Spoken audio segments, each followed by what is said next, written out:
I am extremely frustrated with the Paycheck Protection Program right now. There are some obvious injustices going on for the smallest of small businesses who have not been able to access funding like larger businesses have, and now they're just sitting there, and it seems like no one is supporting more funding or changes needed for this program. So I was recently just sent a presentation that highlights some data and issues with the Paycheck Protection Program, things that I hadn't even considered, some of these, and I'm just kind of astonished at this point. So I felt the need to put this video together, and I'm not putting this video together to get people riled up or get people frustrated. That is not my goal, but I want to highlight the injustices here. That way we can kind of build up some steam and get some momentum to help out the smallest of small businesses who have been impacted by the pandemic and have yet to receive funding. It's that simple. Large businesses receive tons of funding with this program. Small businesses have not received their fair share, and we need support in order to get movement here. Right now, there's not even a bill sitting on the floor in Congress to get more funding. So we're gonna have to start from the bottom up and make this thing happen. So we're gonna take a look at this presentation. I'm gonna give context. I'm gonna cite some other resources. We're gonna explain what exactly is going on here and why something needs to change. So here's the actual presentation.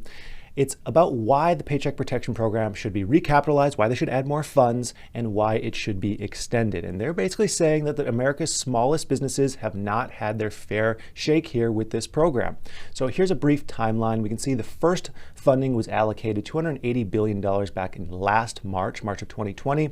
And then those funds were completely exhausted just a couple weeks later by the largest businesses. And there was an outcry at the time like, hey, only big businesses got this. What the heck is going on? Congress was like, yeah. They approved more funds in just a few short days. In 8 days, they had more funds approved when it came to helping out large businesses. So they had $350 billion more in funds approved, and there was actually $166 billion left once the first round of Paycheck Protection funding ran out. Then in December, there was a new stimulus bill that allocated $283 billion in funding, and then they added an additional $7 billion in funding, and then they extended the program, and then they allowed small props to use calculations based on gross income, not net income, which was a wonderful change. And then the program ran out of funding, and nothing has happened yet.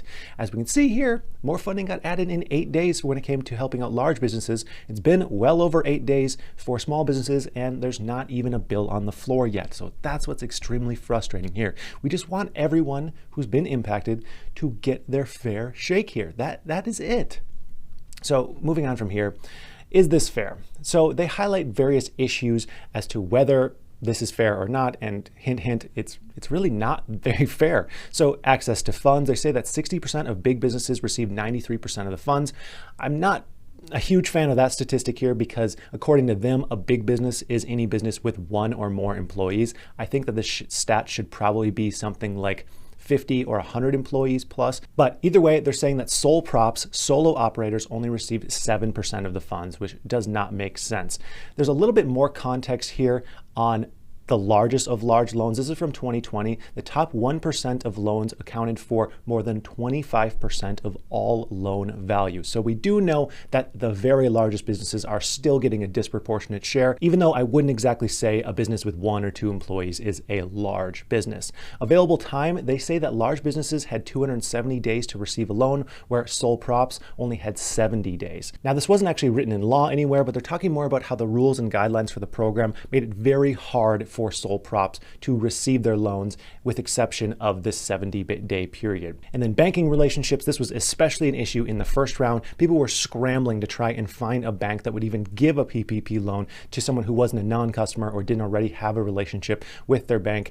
That was luckily changed slightly in the second round, but it was definitely an issue and prevented many solo operators to get funding here. And then with the second draw, they also said that sole props just simply didn't have as much time to make this happen because the priority was being placed on larger businesses with employees. So we're going to cover exactly why they make those claims here in a second. Now, breaking this all down, this shows the size of the business and whether they receive the PPP loan or not. So businesses with employees, 60% of businesses with employees received PPP funding.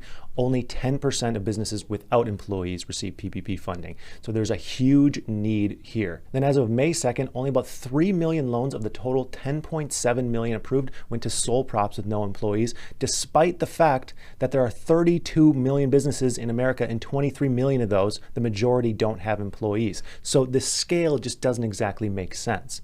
And then 93% of the PPP funding dollars went to larger businesses, meaning businesses with one or more employee. I wish they had another stat here for 50 plus employees or 100 plus employees. And then they say that lenders actually received nearly as much Paycheck Protection money in fees to process these loans as the businesses with no employees received from the program, which is kind of mind-blowing to read. However, as frustrating as that is to see that lenders are, padding their pockets with these programs and making a ton of money with these programs, there was a major issue in the first round where, because the incentives weren't aligned to help out small businesses, the smallest businesses weren't getting anything. So then the incentives kind of had to change to pay lenders more. And that was kind of the only way they could do it. If you're curious about how exactly lenders get paid, I found this right here, which shows the sliding scale on how lenders get paid. Basically, the minimum amount that lenders receive from processing a PPP loan is $2,500. So there's that flat rate of $2,500. And then for larger loans, it's based on a percentage of the loan. So for loans between $50,000 and $350,000, the lender gets 5%. Between $350,000 and $2 million, they get 3%. And over $2 million, they get 1% of the loan just in fees. So I don't really know what to say about that, because we needed the lenders to process these. Of course, the lenders are in business to make money. It's frustrating, but it's like, I don't know what we would do about that. And here's where they show that larger businesses had more time to figure out this program and get funding from the program compared to businesses with no employees. And the reasoning that they give is for round one and round two, there was some system capacities where, we're seeing this right now still with basically every program. There was a backlog of loans, and the largest loans are being processed first. The smallest ones were getting set on the wayside. Lender relationships. Of course, if you're a sole prop, if you're an Uber driver, if you're an independent contractor, you're not going to have a banking relationship like a business that has 100 employees does. And then misinformation. The program is extremely confusing. They use terms like payroll, then put everything in business terms. It doesn't seem like it's built for someone with no employees, like a gig worker or something like that. And then in 2021, they had the system capacity again, where most of the loans are being processed in the first month or two were people who had already received loans. So it was much easier for lenders to reprocess those, which just left a little bit of time at the end for new loans and small businesses to eke in there. So it's not that the rules necessarily said businesses with employees get first access, businesses without employees don't, they have to wait. It was just how the rules worked, kind of aligned the incentives in such a way where the smallest of small businesses kind of got pushed aside, and now they're the ones who are hurting the most because they're sitting there not funded yet. And it's just so frustrating to me that it's like, these are the smallest loans, these are the cheapest ones to do. Just help out the most in need individuals. And then here's some more information on the fees that lenders received. So in the first round, it was really an issue because lenders just received a percentage of the loan. So the example here that they show, remember, for a loan over $2 million, lenders received 1%. So for a $10 million loan, the fee would be $100,000. And it doesn't take much more work for a bank to process that loan for $10 million than it does to process one for $3,000.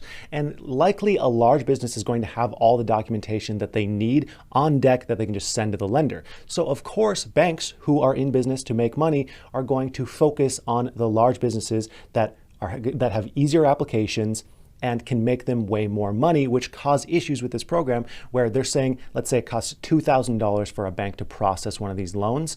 In the first round, they might have only got a $500 fee for a $10,000 loan, which means they were actually losing money by processing these loans. So of course, that's why the incentives had to change and pay lenders more, but then that gives us the frustrating situation where lenders are making all this money, and it's like, I don't know how to solve that one. But anyway, they changed the incentives in December of 2020, and that's when they started doing the flat rate of at least $2,500 to lenders. So no matter what, the lenders had some kind of incentive to process those loans, but there still was more of an incentive to process the large loans. So we still ran into other issues here. And that's why certain big banks basically said, nope, we're done processing loans, because they did all their large customers. And they're like, we're not going to worry about these tiny little guys who are only going to give us $2,500. We got all the big whales done. Frustrating. Now, of course, there were positive changes. This has moved in the right direction. It's just not perfect yet, and there are still changes that need to be made. So like I said, lender fees, they added that flat rate so that there was more incentive to get the small guys actually taken care of. Access to a second loan, they allowed for that second draw PPP loan as long as you saw that 25% reduction in revenue. In 2021, sole proprietors now were able to calculate their loans based on gross income, not net income, which made this program open up to way more people and allowed for so much more funding, because someone like an Uber driver who has tons of write-offs with their standard deduction for mileage basically shows no net income, and they're like, why would I bother with a PPP loan? And that allowed all sorts of people like that to actually want to get this loan. And then it says ability to get a second loan in round 3. Round 3 does not mean you can get 3 different PPP loans. This was just the funding that was allocated for the program. So now what? They offered some solutions here to help with the issue that there's 3 to 5 million businesses sitting in queue waiting for funding. And this is their recommendation. Extend the program for 6 months, replenish the fund with $75 to $100 billion, limit PPP access to sole proprietors, women, minorities, and veterans. And then fourth, limit loan size to $50,000. Now, I agree with most of these. However, number 3, I think, is a bit too stringent. I think instead of saying we should only give funding to sole proprietors, we should give funding maybe to businesses with 5 or 10 employees, something like that. So it's still small businesses, but not just sole proprietors. Because I mean, a business with 1 employee, who's saying that that's a large business? That is far from a large business. You could have 2 or 3 employees, get a PPP loan, and still get less than someone who works for themselves and makes more than $100,000. It's possible to have employees and still have a smaller PPP loan. So I don't know about number 3, but I agree. Limit the loan size to $50,000, replenish it with some money, extend it for 6 months. I think that those are all good ideas. Now, I did find 2 things that are really interesting that I'll have linked down in the description. First off, this resource that allows you to search any company and see exactly how much PPP money they received. This is especially helpful for large businesses, something like Yeezy, Kanye West company, that received more than $2 million in PPP funding. How many tiny businesses could have been funded with that? And really, this is a situation where pretty much every single large business got at least that round 1 funding, as long as they had less than 500 employees. And here's a map that shows all of the PPP loans that were over $150,000. And I guarantee if you look like on the street that you live or your nearest main street with some businesses, just about every single business that you see got some kind of PPP loan. So the big businesses have been helped. Let's help out the small guys here. So what can we do now? Like I said, there is no bill on the floor right now to get more PPP funding established and help out the tiniest businesses. So what we need to do is contact our local representatives. That's kind of all we can do, is have this grassroots kind of start from the bottom initiative. Contact your local representatives, say, hey, I have a friend who hasn't received PPP money yet. I haven't received PPP money yet. I think that this is something urgent and it needs focus right now. And that's the most that we can do as individuals to help just show our representatives that, hey, there's need here. Small businesses need to be assisted. The program is not over yet. So that's going to do it for today. I would like to thank you for watching. Make sure you subscribe. That way you know everything you need to know about this program and other finance programs going on in the world.